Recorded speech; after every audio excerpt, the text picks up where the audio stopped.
A question I get asked pretty frequently is how I went from being a person who drinks basic enough whiskey, like Jameson, to looking for something really rare or exciting from new micro distilleries like Cologne. Well, I'm Matt, I'm the whiskey nerd, and while I'm a whiskey nerd now, I wasn't always a whiskey nerd. I was a whiskey noob at one point, and we all had to start somewhere, so that's where this video is going today. It's where I started, how I kind of went from drinking kind of basic whiskeys into moving to more kind of exciting, new, complex or different kind of releases. And I'm hoping that this video will help inspire some people who are maybe just starting off on their whiskey journey, that, you know, there's some good stuff coming down the road. You might have to explore or experiment a little bit, but it's definitely worth it. If you are a full-time whiskey drinker, if you're a whiskey nerd yourself, let me know down in the comments below, and let everybody else know, what was the whiskey that changed you from being that kind of casual whiskey drinker, that easygoing whiskey drinker, into a bit of a whiskey nerd? Was it a bourbon? Was it a scotch? Was it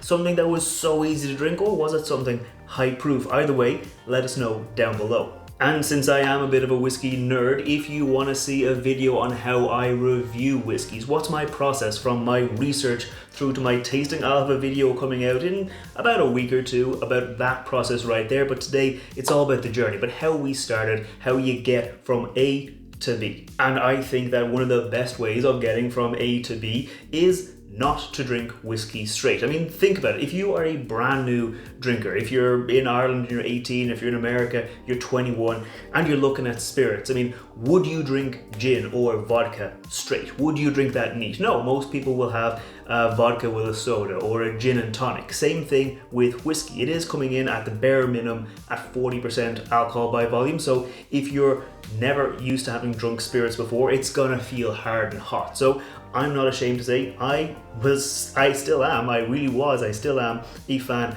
of the classic Jameson ginger ale and a bit of lime. It's a great little kind of cocktail. The ginger ale doesn't overpower the whiskey, lets you still taste, lets you get used to the flavors of the whiskey, and then you might move into something like an old fashioned or a bit more spirit forward cocktail, as that will let you kind of experience the flavors of the whiskey without that burn, and it gets you into the idea of, oh, different whiskeys have different flavors. Oh, this gin, like if you're having a gin and tonic, this gin works really well with this tonic. You might say, oh well, this whiskey works really well in this cocktail. Maybe you experiment with them and you find out different flavors, and that's a really great way of getting started, because like I said, you're not going to drink gin straight. So if you're a brand new drinker, why would you look to drink whiskey straight, except if you wanted to punish yourself? So that's exactly what I did. I got myself my standard Jameson. I got the kind of basic entry-level whiskeys. I tried out a few different ones like the Bushmills, Paddy. I got a couple of different whiskeys like that. Every now and then I might splurge at Christmas and get myself maybe a slightly better version of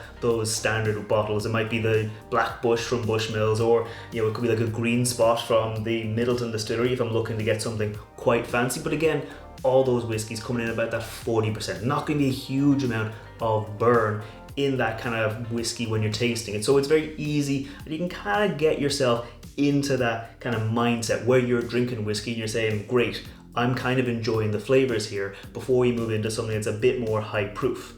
And that's kind of where I stayed for a long time. I would have like 5 or 6 bottles of whiskey, and when I emptied one, I would just replace that bottle with the same whiskey. I knew what I liked, and that's, I think, fair for a lot of people. If you know what you like, you're not going to spend a lot of money on really expensive whiskeys that you might not like, you might not end up liking, you might end up feeling you wasted your money. So that's kind of what happened, and then eventually some of my friends kind of got the idea that I was becoming a bit of a whiskey guy.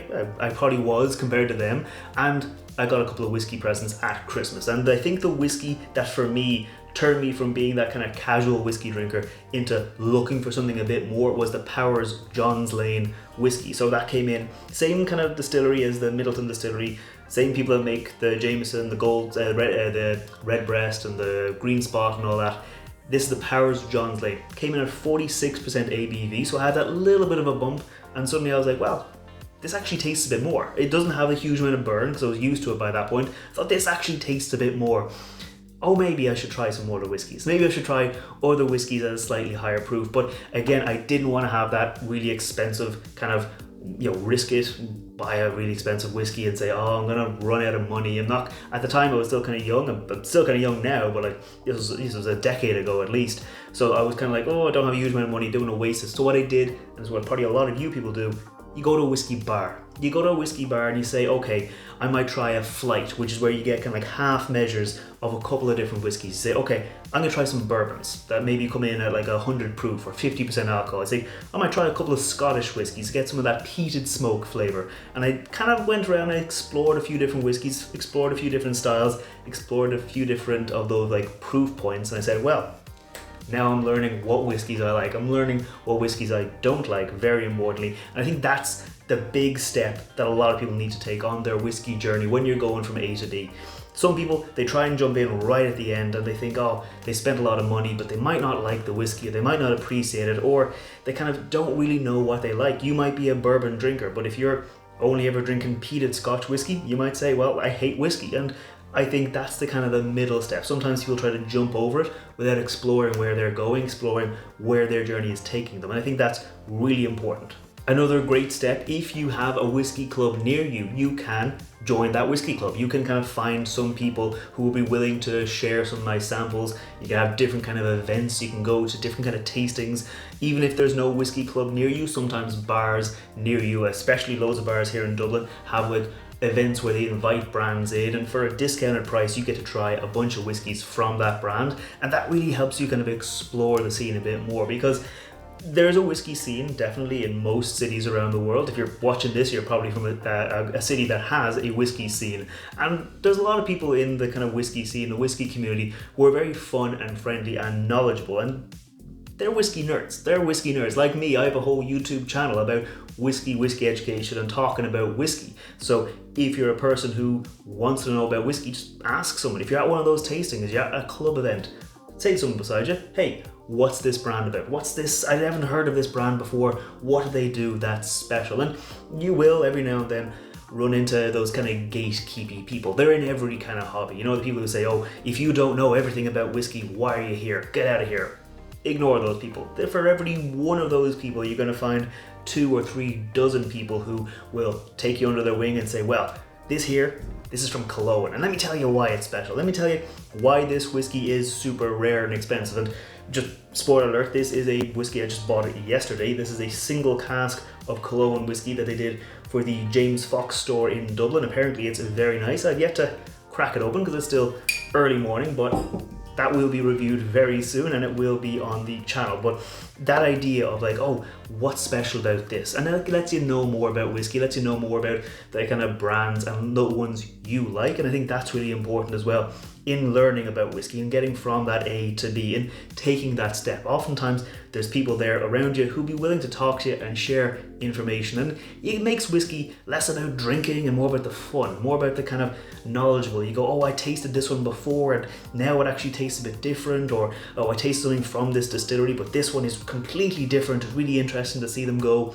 in a new direction, and that kind of stuff makes whiskey a bit more fun and a bit more engaging. And that kind of engagement is where I think I'm going to end this video. That kind of like where you are in your whiskey journey. It doesn't really matter. Like where I started, yeah, it was somewhere simple, and where you started was probably going to be somewhere simple. I don't imagine many people for their first ever whiskey are going to be going straight to the Cologne, straight to the cask strength at 57.2%, which is what, 114 proof, almost 115 proof. People aren't going to be drinking that. They're going to start here, and there's no problem with that. If you're going on that journey, if you want to stop maybe halfway along, you find the whiskies you like, excellent. If you want to keep going, make it into a hobby. Don't make it into something where you're going to gatekeep people out of it. Find someone you like, find your friends, find some people at the local bars and say, oh, let's have a whiskey club. Let's go to a whiskey night together and kind of learn more about it together and have that social aspect. Don't jump into something, get yourself up there, get yourself through the whiskeys and learn the ones you really like. And that, I think, makes whiskey a lot more fun, a lot more engaging, and just better of a kind of a hobby. So I hope that kind of helps people with the idea of, oh, if I want to drink whiskey, I have to drink the best whiskey. No, you don't. The best whiskey you can drink is the one that you like the most at that time. So let me know down below in the comments where you are on your whiskey journey. Are you at the very start, or are you maybe towards the end? If you're somewhere in the middle, maybe let me know what your favorite whiskey is at the moment. And if you're maybe towards the end, let me know what was that whiskey that broke you past the early stages. What was the whiskey that made you say, yeah, yeah, I want to learn more about whiskey. This here has opened the door and made me want to drink more. Like I said, mine was the Powers John's Lane, but for you it might be something very different. So let me know down below. Like I said, I'm a bit of a whiskey nerd. I do whiskey reviews, I do cocktail recipes, and I do other videos about kind of whiskey and whiskey culture every now and then. So if you want to see more videos, make sure you hit that subscribe button, and I will see you next time. Sláinte.